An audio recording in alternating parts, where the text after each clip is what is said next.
Hello guys, do you like these flashers?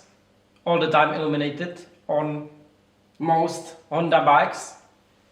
If not, we have a solution for you. We call it turn indicator switch off module.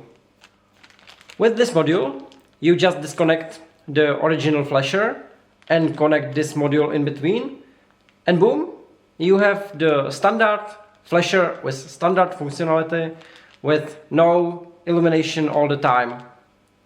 It is also good if you want to switch the original flashers for the aftermarket ones. Installation is really simple. You just need to access the flasher connector, disconnect it, and connect the module in between. And boom, you have the standard flasher.